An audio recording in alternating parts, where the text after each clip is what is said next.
कभी सोचा है दोस्तों, जब पूरी दुनिया मंदी, कर्ज और डॉलर की गिरावट के बोझ तले दबी हो, तब एक देश अपनी अर्थव्यवस्था को सोने के दम पर खड़ा कर दे।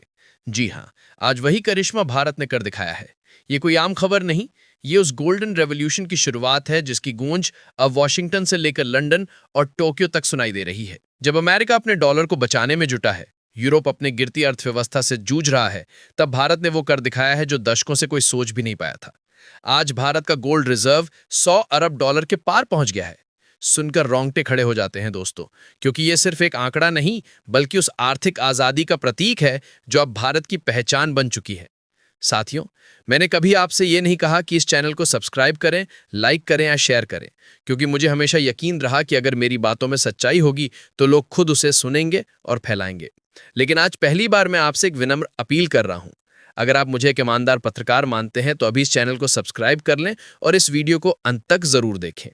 जब पूरी दुनिया आर्थिक तूफान में डगमगा रही थी, तब भारत ने चुपचाप अपनी चाल चली, बिना शोर, बिना प्रचार, बस एक रणनीति के तहत। और जब रिजल्ट सामने आया तो वर्ल्ड इकोनॉमी के बड़े बड़े एक्सपर्ट्स हक्के बक्के रह गए। अब विदेशी एजेंसियां समझने में लगी हैं कि आखिर भारत ने यह चमत्कार किया कैसे।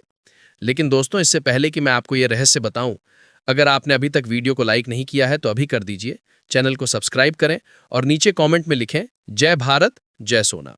क्योंकि आज जो आप सुनने जा रहे हैं वो सिर्फ एक खबर नहीं, बल्कि भारत की आर्थिक क्रांति की गाथा है। अब सोचिए, जब बाकी देश डॉलर और यूरो के उतार चढ़ाव में उलझे थे, तब रिजर्व बैंक ऑफ इंडिया ने धीरे धीरे अपनी नीति बदलनी शुरू की, बिना किसी राजनीतिक नारे के, बिना किसी घोषणा के। भारत ने अपने गोल्ड रिजर्व को इतना मजबूत बना लिया कि दुनिया की नींद उड़ गई।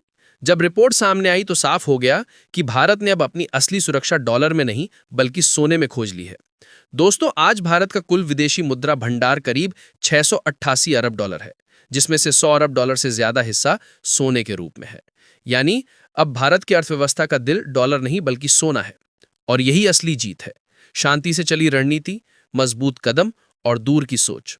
सदियों से जिस धातु को लक्ष्मी का प्रतीक माना गया, वही अब भारत की आर्थिक शक्ति का केंद्र बन चुकी है। पहले जब अमेरिका ये दावा करता था कि उसके पास दुनिया का सबसे बड़ा गोल्ड रिजर्व है, तो सब ताली बजाते थे। लेकिन अब भारत ने कहानी पलट दी है। भारत के घरों, मंदिरों और संस्थानों में इतना सोना है कि वेस्ट की आंखें चौंधिया गई हैं। एक अनुमान के अनुसार भारत के पास करीब 34,000 टन से भी ज्यादा सोना है, जिसकी कीमत लगभग 28 ट्रिलियन रुपए है। ये वही सोना है जो हमारी परंपरा में बसा है। दादी की पुरानी चूड़ियां, मां का मंगलसूत्र, मंदिरों के स्वर्ण दरवाजे, ट्रस्टों के मुकुट, ये सिर्फ गहने नहीं, ये भारत की आर्थिक नींव है। यही वो मौन पूंजी है जो अब भारत की नीति को दिशा दे रही है। अब दुनिया समझ रही है कि भारत का सोना सिर्फ सजावट नहीं, सुरक्षा की गारंटी है। यही कारण है कि जब अमेरिका और यूरोप की अर्थव्यवस्था डगमगाती है, तब भारत मजबूती से खड़ा रहता है। भारत अब विदेशी दबावों में नहीं झुकता, क्योंकि अब उसकी ताकत किसी विदेशी मुद्रा में नहीं, बल्कि अपने स्वर्ण भंडार में है। आईएमएफ और विश्व बैंक तक ये मान चुके हैं कि भारत अब ग्लोबल इकोनॉमी का इंजन बन चुका है। आईएमएफ के अधिकारी कृष्णा श्रीनिवासन ने कहा है कि भारत के पास वो 4 स्तंभ हैं जो किसी देश को सुपर पावर बना सकते हैं: निवेश, व्यापार, घरेलू मांग और नीति सुधार। और अब इन चारों स्तंभों को नई ताकत मिली है: गोल्ड की स्थिरता। यही वजह है कि जब बाकी देशों की करेंसी गिरती है तो भारतीय रुपया स्थिर रहता है, क्योंकि अब उसके पीछे डॉलर नहीं, सोना खड़ा है। रिजर्व बैंक का कहना है कि आने वाले वर्षों में गोल्ड रिजर्व की हिस्सेदारी और बढ़ाई जाएगी, ताकि किसी भी वैश्विक संकट का असर भारत पर ना पड़े। यानी अब हम एक गोल्डन शील्ड एरा में प्रवेश कर चुके हैं। भारत की आर्थिक यात्रा उतनी ही शांत है जितनी शक्तिशाली। बिना शोर, बिना प्रचार, लेकिन असर गहरा। दोस्तों, अब भारत की नीतियां किसी आईएमएफ या वर्ल्ड बैंक की शर्तों से नहीं, बल्कि अपनी स्वर्ण राजनीति से तय होती हैं। ब्रिक्स देशों की बैठकों में अब बार बार चर्चा गोल्ड बेस्ड ट्रेडिंग सिस्टम की, यानी एक ऐसी व्यवस्था जिसमें डॉलर की जगह सोने से लेन देन हो, और इस विचार को सबसे ज्यादा समर्थन मिल पा रहा है भारत से। अगर ये मॉडल लागू हो गया तो पूरी दुनिया का व्यापारिक ढांचा हिल जाएगा, क्योंकि तब हर देश को डॉलर नहीं, सोने में व्यापार करना होगा, और उस समय भारत दुनिया का सबसे मजबूत केंद्र बन जाएगा। विशेषज्ञ मानते हैं कि अगर भारत ने अपने सोने का सिर्फ 20% भी व्यापार में इस्तेमाल किया तो डॉलर की वैल्यू 30% तक गिर सकती है। सोचिए, वो नींव हिल जाएगी जिस पर दशकों से अमेरिकी प्रभुत्व खड़ा था। अब अमेरिका और यूरोप बेचैन हैं, क्योंकि उन्हें एहसास हो गया है कि भारत अब सोने से खेल नहीं, बल्कि उसी से रणनीति बुन रहा है। भारत का रुपया अब सिर्फ करेंसी नहीं, बल्कि गोल्डन गारंटी बन चुका है। विदेशी निवेशक भरोसा करने लगे हैं कि भारतीय करेंसी अब सिर्फ कागज नहीं बल्कि असली संपत्ति से जुड़ी है। दोस्तों, इतिहास खुद को दोहरा रहा है। कभी भारत को सोने की चिड़िया कहा जाता था। सदियों तक इस खजाने को लूटने वाले आते रहे, लेकिन अब वक्त पलट चुका है। अब भारत फिर से सोने की चिड़िया बन रहा है। फर्क सिर्फ इतना है कि अब कोई इसे लूटने नहीं, सीखने आएगा। अब सोचिए, जब भारत की करेंसी सोने से जुड़ जाएगी तो कोई भी विदेशी निवेशक भारत में बिना डर के निवेश करेगा, क्योंकि उसे भरोसा होगा कि ये करेंसी किसी अस्थिर सिस्टम पर नहीं बल्कि खरे सोने पर आधारित है। यही वो बिंदु है जहां से भारत की नई आर्थिक आजादी शुरू होती है। भारत की ये स्वर्ण नीति आने वाले दशकों की तस्वीर बदल देगी। IMF की रिपोर्ट तक कहती है कि अगर भारत यही गति बनाए रखे तो आने वाले वर्षों में वो अमेरिका और चीन दोनों को टक्कर देगा, क्योंकि अब भारत के पास सिर्फ आंकड़े नहीं बल्कि स्थायी संपत्ति है। भारत का यह स्वर्ण युग किसी युद्ध से कम नहीं, ये बिना बंदूक, बिना धमाके की लड़ाई है, लेकिन असर ऐसा कि पूरी दुनिया की अर्थव्यवस्था की दिशा बदल जाएगी। भारत ने साबित कर दिया है कि डॉलर की ताकत सीमित है, लेकिन सोने की ताकत अनंत है। अब भारत का अगला लक्ष्य है इस गोल्ड रिजर्व को इंटरनेशनल ट्रेड का हिस्सा बनाना। सोचिए, जब तेल के सौदे डॉलर में नहीं बल्कि सोने में होंगे तो दुनिया में भारत की क्या स्थिति होगी। उस दिन से डॉलर की पकड़ ढीली पड़ जाएगी और भारत नई आर्थिक धुरी बन जाएगा। दोस्तों, जब इतिहास लिखा जाएगा तो यह दौर भारत का स्वर्ण युग कहलाएगा। ये वो समय है जब एक देश ने दुनिया को यह सिखाया कि असली ताकत डॉलर की छपाई में नहीं बल्कि अपने मिट्टी में छिपे सोने में होती है।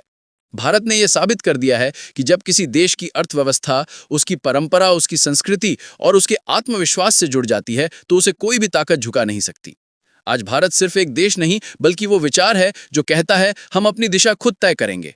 कभी जिसे सोने की चिड़िया कहा जाता था, आज वही भारत फिर से अपने पंख फैलाकर उड़ान भर रहा है। लेकिन इस बार ये उड़ान सिर्फ धन की नहीं बल्कि सम्मान की है। अब हमारा सोना सिर्फ तिजोरी की शोभा नहीं बल्कि आर्थिक सुरक्षा की ढाल बन चुका है। ये सोना अब हमारे भविष्य की गारंटी है, हमारे आत्मविश्वास का प्रतीक है।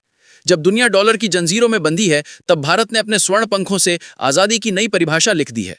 आज जब कोई विदेशी एजेंसी भारत को देखती है तो उन्हें अब एक उभरता हुआ बाजार नहीं, ये वही भारत है जिसने बिना युद्ध किए, बिना धमाके किए 2009 के 17 बिना हंगामे के दुनिया की अर्थव्यवस्था के खेल को उलट दिया। ये वो भारत है जिसने ये साबित कर दिया कि शक्ति शोर से नहीं, रणनीति से बनती है। भारत की ये यात्रा हमें एक ऐसे भविष्य की ओर ले जा रही है जहां रुपया सिर्फ करेंसी नहीं रहेगा बल्कि एक विश्वसनीय प्रतीक बन जाएगा।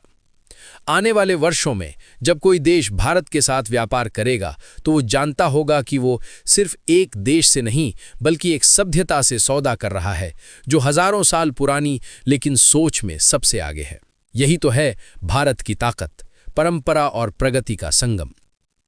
जहां मां लक्ष्मी के मंदिर में चढ़ाया गया सोना अब रिजर्व बैंक की नीतियों में बदल चुका है, जहां आस्था और अर्थव्यवस्था अब एक दूसरे के पूरक बन गए हैं। ये वही देश है जो पहले भी सोने से बातें से सोना आस्था से चमकता था और अब फिर उसी रोशनी से दुनिया को दिशा दिखा रहा है। अगर आपको भी लगता है कि भारत का ये गोल्डन आयरा शुरू हो चुका है तो नीचे कमेंट में जरूर लिखिए जय भारत, जय सोना, जय श्री राम। और अगर इस सुनहरी कहानी ने आपके अंदर गर्व की आग जला दी है तो वीडियो को लाइक करें, शेयर करें और चैनल को सब्सक्राइब करना न भूलें, क्योंकि ये सिर्फ एक खबर नहीं, ये भारत की स्वर्ण क्रांति का आरंभ है। एक ऐसी क्रांति जो आने वाले 100 सालों तक दुनिया की अर्थव्यवस्था की दिशा